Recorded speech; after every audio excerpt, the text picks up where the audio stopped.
سال گذشته در امریکا بودیم. الحمدلله سر لباس ما هم خیلی بداخیم. از همین سر لباس مسلمان نمیشناسنش. اگر به شرط شیم کستون نپوشه و گلستون نبنده میشناسنش که این مسلمان است. اکنون ما مردم نمیشناسیم. متاسفانه مردم محلی انوخی اکثریت زنگی ها هست. در کوچه های نیویورک میریم، کسی میگذره هر مسلمان خواه مرد باشه و خواه زن، السلام علیکم و رحمت الله، السلام علیکم و رحمت الله و برکاته. قسم به خدا دلت آب میخوره. نمازی جمعه را در مسجد جامع خواندیم. یک راهبرد افغان داشتیم، گفت فلان محله میریم، همینجا طعام حلال به دست نه که پیشکی خبرتون میکنم. گفت اونجا اوباشاش زیاده، همون کوچه اوباشا بود است، جای بی ادبا. زنگی بچه ها هم گفت به بسپریزار نید، به صاحب رنگ هم اوباشی میکنن، دزدی میکنن. ما گفتیم چی داریم مخیه اوباش میترسیم میریم. اومدیم یک گروه نشان داد، گفت همه را میبینه پاشو در رول کلی کنکی دارن، بازی کرده زیانت. گفتم ما میایم کیسه تا میزنن قب میرون، ای قفاش سرکه بگرد. با ببینن اگر بسیاری بعد اصرار میکنی در یک گوشه با مردنی بارد میبندن. کینوی بنزه دیدگی هسته، همون بنزه در همونجا سیمت کردم دیگه. یک فرانسوز لبریچ میکنن که میکپن زنگی تای ترسیق میکنن سرش میتن. راستی اومدیم در کوچه اکمو را تحضیر دادسته، کم کم در دل خوف فابدور اومد. دوستامو در هم کسای پولدار مونای که برای هم قبض زنم. ناخواستی در یک 4-5 نفرش سراسیمه طرفی ما اومدن، همون کنکی ها شوقتی پیش اومدن گفتن مسلم. گفته مسلم الحمدلله. گفتن ما مسلمیم. اوکی میگن السلام علیکم و رحمت الله و برکاته. بیچاره اون حیران شد، گفت من 27 سال در نیویورک زندگی کردم، نه فهمیدم یا مسلمان بودیانه یا سلام میدادیم. ای ترس یا رو به این کوچه ها نمیگذشته. من گفتم تو شکل صورتت یهودی هیچ تفاوت نداره، نه شکل صورت اسلامی بگی الحمدلله اینا برادرای خود بودیم. فهمی که جای یک مسلمان او باشش میگوی بدبخت. بردن همه آشخانه را نشان مدادن. و بله ای چی افتخار های همه یعنی به شرافت رسول الله صلی الله علیه و سلم است که یک عالمی را متحد کرد، یک عالمی را متحد کرد. در روی دنیا 1.5 میلیارد مسلمان زندگی میکنند.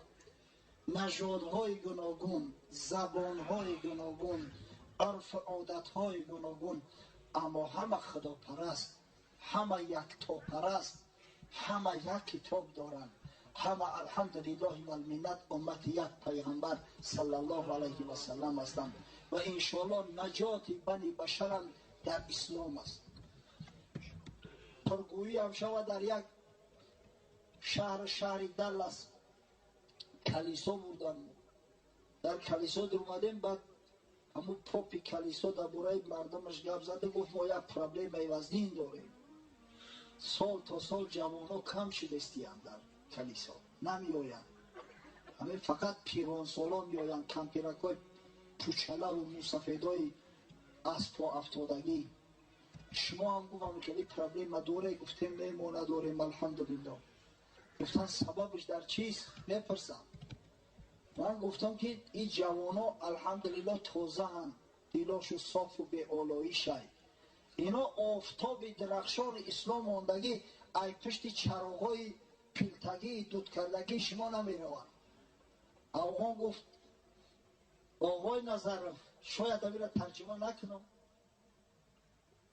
معیوس میشوه این مرد، شاید خفه شوه. و گفتم تو کاردار نشه، تو ترجمه کن حقیقت چرا خفه شوه. اکنه نمیدونه او بدبخت ترجمه پرش کرد نکرد چی گفت، اما حقیقت حال همیه الحمدلله. جوانا هیچ وقت آفتاب درخشان اسلام موندگی از قفای او چراغای دود کردگی نمی روند.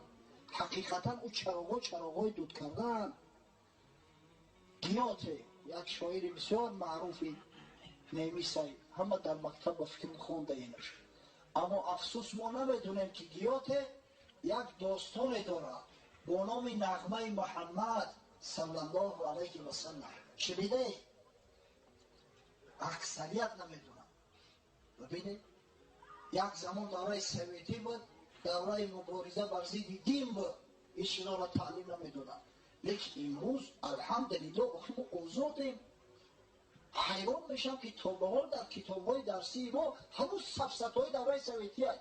آدمای میمون پیدا شده، سر چارلز داروین خونش به صورت همه قانون تنویع نوعیت اختراع کرده است. دیگر تو حاضی همون سفسطه‌ها را نپرتفتیم، حالی هم پخته جان پخته میخونه. آخه همون گیاه تیره نوشته، همون نظم‌هایی که داره در وصف رسول الله صلی الله علیه و سلم، در وصف اسلام، همونا را چاپ کنه چی زور تو میاید؟ علامه اقبال لاهوری همه همین را ترجمه کرده است. کار علمی شمی شعرهای گیاه تیره است، بیچاره به زبان بهترین زبان فارسی ناب ترجمهش کرده است. شما بگیرید در کتاب چاپش کنید، همین جوانا بخونن انشاءالله محبت چون زیاد میشود، هم محبت چون به همین زبان زیاد میشود، هم محبت چون به این سرزمین زیاد میشود، هم محبت چون به دین اسلام زیاد میشود. برای اون که سخن پوچ نگیم، به دلیل سخن نگفته باشیم، از همین گیاه یک شعرش میخونم در وصف اسلام است. بعد انشاءالله به همین صحبتی خود حسن اختتام میبخشم. گیاه میگه بینگر که آب جوی چی مستانه میرود، در خود یگانه از همه بیگانه میرود. ابتدای اسلام گفته است که در ابتدا اسلام مثل یک جوبارک بود، در میان همه این بیابانهای به آب، بیابانهای رگزار و همه آب جوبارک نگه که میگه چه خیلی مستانه میروه، پروای چیزی نداره، پروای کسی نداره، راه مستقیم اختیار کرده است، راست به سوی الله رفته است. در راه او بهار پریخانه آفرید، نرگس دمید، لاله دمید، سمن دمید، گل جلوه داد و گفت یکی پیش ما بایست، خندید غنچه و سری دامان او کشید.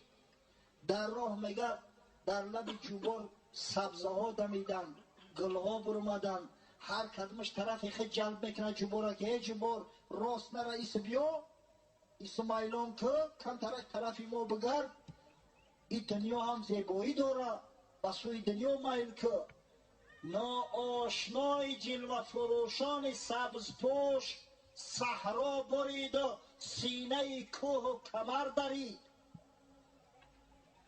اما این جوی از راه مستقیمش منحرف نشید، پروای جلوه نه گل کرده نه بلبل، نه پروای پادشاه کرده نه وزیر و زیبامدارای این دین بزرگ بالای تخت روان نشیشتن، بلکه بالای منبر برآمدن، مردم تعلیم دادن، مردم آگاه ساختن، وضع نصیحت کردن. زی بحری بیکرانه چی مستانه می رود، در خود یگانه از همه بیگانه می رود. و همه جوبار میگه گیاته به بحر مبدل شید، این دیگه جوبار نیست، این بحر و این بحری دمان، بحری موجزن همون رهش ادامه داده و رفته است. به سرعت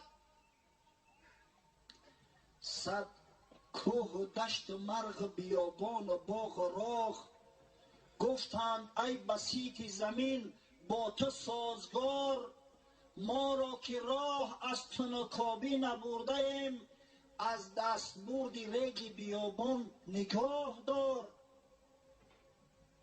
دیگر جوبارها و دیگر کانالهایی که آسته آسته باطلاق شده بودند یا که در زیر خاک موندن، التجا کردند که ای بحر صاف و مصفا، ما را در آغوشت بگی که نابود بشه، از دست بردی ریگ بیابان نگه ما بدار، که این ریگ بیابان آسته آسته آب را خشک کرده است. دینهای دیگر، دین یهودی، دین نصرانی، اهل کتاب که آیسته آیسته آدما و نفراشون از دست داده استیان، مردم اتئیست شدن، از دسته استبداد این بدبختا را رو به سوی اسلام کردن که ما را صاحب عقیده کن. کم کم هم عقیدات پیش ما هم پرتو که استفاده ببریم هلاک میشیم. همه مردم از دست ما میروه. در بر کشیده هم سفران زبون زار، وا کرده سینه را به هوای شرق غرب. در بر کشیده هم سفران زبون زار، زی بحر بیکرانه چی مستانه می رود. با 100,000 گوهر یک دانه می رود. و این اسلام میگه بخیلی نکرد. بعض ایده و عقیده های اسلام با همون دیگران سرایت کرده است. امروز این بدبختا را ببینه، برای آن که نجات بیابند، برای آن که مردم اتئیست نشوند، با کلگی تسلیس اونا را دیگه کسی باور نمیکنه. واقعی یک افسانه را گفتیم به نام تسلیس سویتای ترویتسا. با بعضی تشکیلات های نو کردن با استفاده از عقاید مسلمان ها، مثل سویده تلیتسرست و ایگاوا که او نه صلیب قبول داره نه سویتای ترویتسا را قبول داره. از عقیده های مسلمان ها عبرت گرفته و موافق همون عمل کرده استیم. پس این اسلام سزاوار تمام چیز است. الحمدلله و یقین دارم که عاقبت تمام دنیا اسلام است، مسلمان است، مسلمانی است. و اگر ما امروز چند با سنت پاک حبیب خدا محمد صلی الله علیه و سلم بزنیم، هرچی که او حضرت برای ما آورده است به دست بگیریم، از هر کاری که ما را نهی کرده است نفس های خودمون باز بداریم، همون سیادت و قیادتی را که خدای تعالی از برای پیشگذشته های ما، از برای قرون مشهود و خیر و امثال اونا که مدت 6-7 عصر در تمام تاریخ بشر عالمتر، با تمدنتر، صاحب فراستتر، آبادتر از ممالک اسلامی یگان مملکت در روی دنیا نبود. انشاءالله همون سیادت و قیادت خدای تعالی باز برای ما ارزانی می‌دارد و انشاءالله ما امید داریم از این. زیرا که وقتی که مسجدها را می‌بینیم، زیرا محفل‌ها را می‌بینیم که اکثر جوانای تشکیل میکنن که چشماشو میدرخشه، چشما میدرخشه. همین درخشیدن چشم اشاره به زیرکی آدم میکنه، اشاره به اون میکنه که انشاءالله در اما قلبش سخن اثر کرده است. پس ما از رحمت خدای بزرگ هرگز ناامید نیستیم. ناامید شدن از رحمت پروردگار کفر است، همچنانه که نترسیدن از غضب خدا کفر است.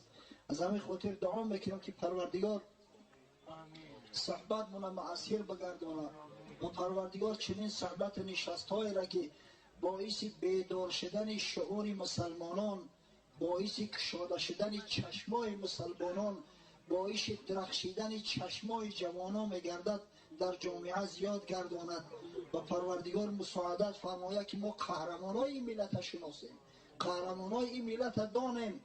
تا زمانی که ما از قهرمانای خارجی عبرت میگیریم، برای ما را کومیر مردم خارج هستند، هیچ وقت ما نجات نمییابیم.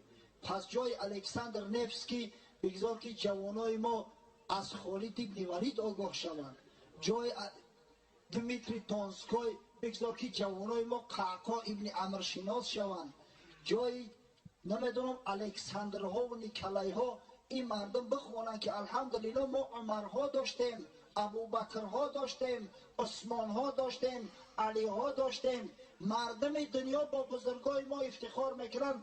افسوس، صد افسوس که ما خود ما غافل هستیم. خدایا خداوند عاقبت کارمون به خیر انجام ده. پروردگارا این مجالس خیر مجالس با تأثیر گردان، نه از اون مجلس هایی که تأثیری ندارن بعد خود چیزی باقی نمیگذارن. خدایا خداوند مساعدت فرما که توسط دعوت تبلیغ، توسط امر به معروف و نهی از منکر مردم چی بدن دین بزرگ اسلام درک کنند و پروردگارا توسط کوشش سعی تلاش جوان مردا اسلام عزیز در سراسر عالم منتشر گردان. خدایا خداوندا او برادرای را که سببگار گذرانیدن چنین مجلس ها می شوند، سببگار آن می گردند که الحمدلله واعظان و قاریان آمده و در حضور اهل دیار، در حضور مسلمانای دیار نشسته و صحبت از خدا و از پیغمبر و از بزرگان دین مبین اسلام میکنن و شخصایی که سعی تلاش به این کار انجام میدهند فردا روز قیامت پروردگارا همراه پیامبرانت، همراه صدیقان، همراه شهدا، همراه صالحین و همراه محبانشان حشر گردان. ربنا افتح بیننا و بین قومنا بالحق و انت خیر الفاتحین برحمتك یا ارحم الراحمین. الحال بلندگویی که در دستی حضرت استاد داملا سعید بیگ میدهیم و انشاءالله ای فیض صحبتش بهره‌ور میشویم. خواهش میکنم برادرها آرام بشید. ببینید خدای تعالی برای ما چه امکاناتی را فراهم آورده است. هوا گرم نیست، آفتاب نیست، بون یکنه که آفتاب هم پوشیده است که در تای آفتاب آب و عرق در گم نشید. از همین خاطر خواهش میکنم هر روز این خیلی شرایط امکانات برای ما میسر نمیگرده. انشاءالله اینجا دامله ها ششتگیان به نوبت کم کم صحبت میکنن، از صحبت چو فیض میبریم. همین تمام عمرمون با بیهودگویی و بیهوده گفتاری و بیهوده رفتاری میگذره. همین یک روز به خاطر خدا، به خاطر شنیدن کلام حق اگر صرف کنیم انشاءالله هیچ گم نمیشود. و آخر دعوانا الحمدلله رب العالمین.